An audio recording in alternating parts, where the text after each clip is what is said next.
여러분들 안녕하세요. 이상훈 선생님입니다. 반갑습니다. 오늘 보잉고 학생들 여름방학 정시 파이터 수업 준비해봤습니다. 일단 제가 누군지 말씀드리고요. 왜 이상훈 수업 여름방학 때 들어야 되는지, 그리고 학생들의 후기와 커리큘럼에 대해서 설명해 보도록 하겠습니다. 저는 한국에 대해서 영어 전공을 했고요. 두각학원에서 보잉고 수업을 하고요. 강동에 있는 학원에서 배제고 수업을 하고 있습니다. 그리고 이제 강남대성 윈터스쿨까지 제가 들어갔다는 점. 이런 것들을 한번 총 정리해봤습니다. 제가 22년도 2학기에 처음 시작한 이래로요. 처음에는 인원들이 별로 없었고요. 저는 원래 대중 강의를 추구하는 강사입니다. 이게 무슨 말이냐면 약간 중상위권 또는 중위권 학생들 중에서 열심히 하고자 하는 그런 의욕 있는 친구들이 있어요. 근데 방법이 좀 잘못돼서 점수가 안 올라가는 아이들이 있죠. 그런 학생들 점수를 올리는 걸 되게 좋아합니다. 근데 하다 보니까 제가 상위권 아이들이 제 수업을 자꾸 들어오게 되었어요. 그래서 23년도에 처음에 인원이 많아졌을 때요. 15명 중에 1등급 7명이 제 수업에서 배출이 됐고요. 그 다음에 작년 같은 경우는 1등급이 10명, 올해는 40명 중에서요. 21명이 50% 이상이 제 수업을 들었습니다. 2등급도요. 92명 중에서 약 35명 정도가 제 수업을 들었습니다. 그래서 약간 상위권 학생들이 좋아하는 수업이 돼버렸습니다. 이것도 재밌습니다. 보잉고 1, 2, 3학년 통틀어서요. 내신 전 과목 1등 있죠. 그리고 모의고사 전 과목 1등 있죠. 그 학생들이 제 수업을 듣고 있습니다. 1등, 2등, 3등 요 학생들이 제 수업을 들어주고 있고요. 그 다음에 유일하게 100점이 3명 있었는데요. 그 중에 2명이 제 수업을 들었습니다. 그리고 뭐 요것도 재밌는데요. 대치동에서 영어를요. 최초로 100명 이상 넘긴 강사가 아마 제가 처음이라고 알고 있습니다. 검증된 보잉고 강사, 보잉고 전문 영어 강사, 그게 바로 저 이상훈입니다. 이게 뭐냐면 제가 22년도 10월 달에 첫 런칭을 하고 나서요. 지금 25년 6월 한 33개월 동안 1263% 계산을 해보니 이렇게 성장을 했더라고요. 인원이 그렇게 많이 늘었는데요. 보잉고에 맞는 자료와 관리 수업이 있습니다. 약간 모르겠어요. 이 보잉고 학생들이 좋아하게 생겼나 봐요. 제가 뭐 그렇게 잘생긴 건 아닌데 좋아해 주니까 저도 너무 고맙고요. 일단은 이번 여름에는요. 제가 2학기 내신이 있습니다. 2학기 내신 선행을 할 수 있는 범위가 있어요. 당연히 나가야 되는 그런 부분이 있는데 부교재 뒷부분, 단어장 뒷부분 그거를 여름방학 때 중점적으로 하진 않고요. 숙제로 할 거고요. 저희가 방학 때 중심적으로 할 것은요. 기본적으로 이 수능 영어 1등급입니다. 보잉고가요. 수학이랑 국어가 편차가 굉장히 낮아요. 그러니까 무슨 말이냐면 잘하는 학생들이 굉장히 많다는 소리거든요. 그래서 제일 잘하는 친구와 못하는 친구의 간격이 그렇게 크지 않다는 거예요. 그런데 영어는요. 보잉고가 남고 특이인데 보통 남고들이 그래요. 영어가 잘하는 아이들, 못하는 아이들 편차가 굉장히 커요. 그런데 이 보잉고 학생들은 보통 똑똑한 아이들이 되게 많거든요. 그래서 시키고 굴리면 점수가 올라가더라고요. 그래서 제 수업 듣고 점수가 100등 이상 올라간 친구 되게 많거든요. 그런 잠재력을 가지고 있는 친구들입니다. 그래서 제가 이제 이번 여름에는요. 내신과 수능 두 가지를 한꺼번에 한다고 생각을 하시면 될 것 같습니다. 자, 학생들 후기를 좀 볼게요. 요건 23년도에 제가 여름방학 때 보잉고 수업 처음 했을 때였는데요.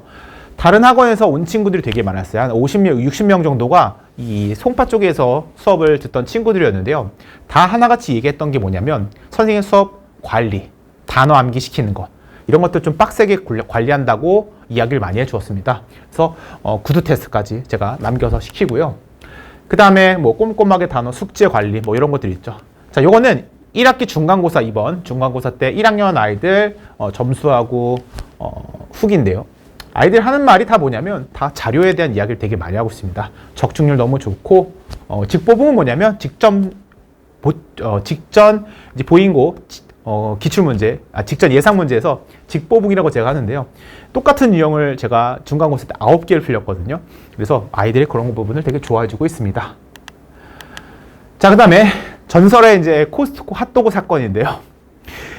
우리 그런 게 있잖아요. 어디 좋은 데를 가면은 또는 맛있는 걸 먹으면 자기가 사랑하는 사람이 떠오르거든요. 부모님이나 아니면 자기 배우자 또는 뭐 연인들이 떠오르는데 제가 코스트코에서 핫도그를 먹다가 보붕이들이 떠올리더라고요. 그래서 우리 보붕이들도 이거 좋아할 것 같다라는 생각에 보붕이는 제가 보잉고 학생들 부르는 제 애칭입니다. 그래서 이 보잉고 학생들 좋아할 것 같아서 보붕이들을 위해서 시험 당일날 영어 끝나는 날 있죠. 제가 그때 23년도거든요. 재작년에 그때 핫도그를 제가 100개를 사서 수강생이 한 50명이 안 됐어요. 그때 한 40 몇 명이었던 것 같아요. 그래서 핫도그 100개를 사서 학교 정문 앞에서 나눠줬습니다. 이게 재밌어서요. 그 다음 해에도 똑같이 과자랑 음료수 사서 이때는 한 200개 이상 사갔고요. 그리고 그 다음에는 초코파이를 한 1000개 사가지고 학교 옆에 가서 나눠주곤 했습니다. 그래서 경비 아저씨가 이렇게 오셨는데요. 저는 나가라고 하시는 줄 알았는데 달라고 하시더라고요. 그래서 경비 아저씨랑 고생하십니다 하면서 여러 개 제가 챙겨드렸습니다. 그리고 이제 올해도 약간 이상원 초심 잃지 말자라는 어떤 아이들의 민심이 있어서 올해도 초코우유 300개 가지고 학교 앞에 가서 나눠주었습니다. 그리고 이제 작년에 이제 1학기 때는요, 제가 우리 아이들 반팔티 굿즈 만들어주고요. 2학기 때는 텀블러를 만들어주거든요. 그래서 이번에도 여름방학 때 이전에 기말고사 끝나기 전에요, 직보 때 반팔티를 나눠줄 예정입니다. 지금은 이제 3학년인데 이 친구 작년 2학년 때 제 수업을 2년 이상 들은 친구들이 좀 많았어요. 그래서 이 친구들을 위해서 텀블러에다가 후드티까지 만들어줬습니다. 제가 이 세금 계산 때문에 잠깐 계산을 해봤는데요. 대충 굿즈 한 1000만 원 정도를 썼더라고요. 올해도 아이들에게 많이 베풀고 있습니다. 자, 본격적으로 여름방학 커리큘럼 좀 설명을 해볼게요. 일단은 수업은요, 금요일, 일요일 제가 원래 내신 때 하던 이상훈 영어 시간표 그대로입니다. 그래서 18일, 20일 중간고사 끝나고 그 다음 주에 한 번 쉬고요. 바로 한 주 쉬었다가 바로 들어가고요. 종강일은요, 8월 20일, 24일인데요. 이때가 언제냐면 2학기 중간고사 바로 전주입니다. 그래서 저는 이 수업의 특징이 뭐냐면 여름방학과 2학기 중간고사를 이어주는 수업이라고 생각을 하시면 돼요. 그래서 총 수업이 6번, 약간 긴다면 길 수 있는데 그 중간을 메워주는 수업이라고 생각을 하시면 될 것 같아요. 그래서 수업은 수능식으로 가고요. 숙제는 약간 2학기 내신 위주의 포커스를 둬서 진행을 하도록 하겠습니다. 과제는요, 2가지인데요. 내신 대비 한 개 이제 보인고 주간지가 있고요. 그다음에 수능 대비는요, 메인 교재로서 고3 평가원 기출문제 중에서 우리가 한 60%, 70%, 그러니까 70%가 넘어가면 오답률이 그런 걸 저희가 킬러라고 보통 이야기하고요. 한 60% 초중반은 준킬러라고 보통 이야기를 해요. 50% 후반 이런 것들. 그래서 50% 후반에서 60% 중후반 되는 킬러, 준킬러 되는 그런 유형들이 있죠. 그 중에서 특히 뭐다? 빈칸처럼 순서삽이 우리 아이들이 제일 어려워요. 그래서 그런 것들 위주로 수업 때 어떻게 풀어야 되는지에 대한 방법론을 좀 설명을 해주려고 해요.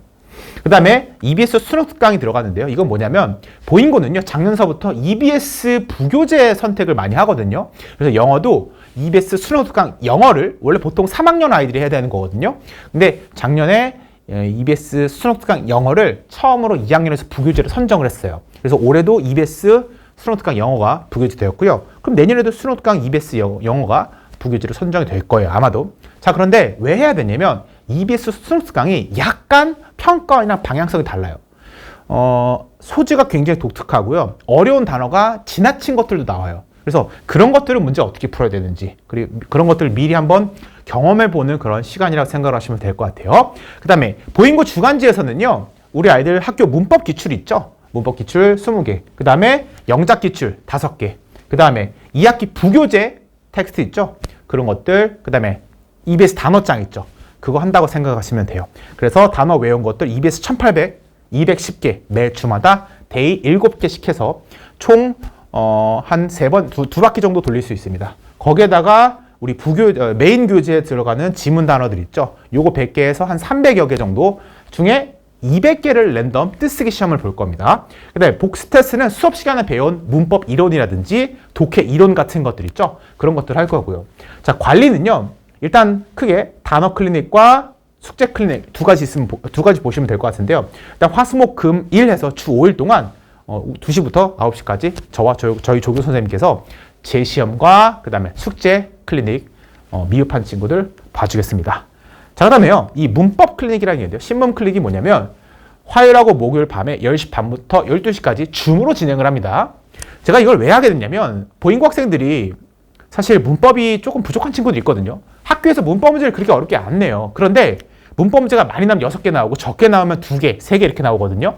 그 중에 하나가 약간 어려운 게 나와요. 그런데 이거를 분명히 내신 기간 때 제가 알려주고 비슷한 문제, 똑같은 문제도 풀었단 말이죠. 근데 왜 아이들이 자꾸 틀릴까라는 걸 고민을 하다가 약간 평소에 어떤 문법 문제 이 학습이 좀 덜 돼 있다. 근데 이거 문법 문제를 풀리는 그런 클리닉을 하고 싶은데 아이들이 집이 멀어요. 그래서 제가 줌으로 하게 되었고요. 아이들이 제일 좋아하는 만족감이 제일 높은 그런 내용이 이 문법 클리닉입니다. 그래서 학원에 와서 문법 문제, 기출 문제 10개 풀릴 거고요. 그 중에서 3개 이상 틀린 아이들은 이 줌 시간 잡아서 보통 10시 반이면 우리 아이들 학원 끝나고 거의 집에 가거든요. 그래서 화요일하고 목요일 이틀간이 걸쳐서 한 명당 10분씩 해서 총 30명씩 제가 매주 봐주고 있습니다. 틀린 문제를 위주로 해설을 하고요. 추가적으로 5문제 정도 즉석에서 문제를 풀고 바로 질답하면서 바로 해설까지 진행을 할 예정입니다. 자, 회차별 수업 내용으로는요. 일단 우리 메인 교재 수능하고요. 부교재에서는 내신하고요. 단어장 해서 총 6번이 이루어질 거고요. 그리고 뭐 또 하나 요건 제가 넣어놓지는 않았는데요. 6주차 때 숙제가 또 있을 거 아니에요. 그 숙제를 또 언제 저희가 검사를 할까요? 2학기 중간고사 1주차 있죠? 그때 숙제 검사할 겁니다. 그러니까 공부는 쉬면 안 돼요, 어머님들. 계속 꾸준히 해야 되는 게 저는 공부라고 생각을 하고 있습니다. 물은 100도씨가 돼야지 끓는다고 하더라고요. 우리 아이들 아직 끓지 못하고 있다면 조금 더 열심히 하면요. 분명히 좋은 결과 있을 거라고 확신합니다. 네, 저는 보잉고 영어 가르치는 이상훈이었습니다. 여기까지입니다. 감사합니다.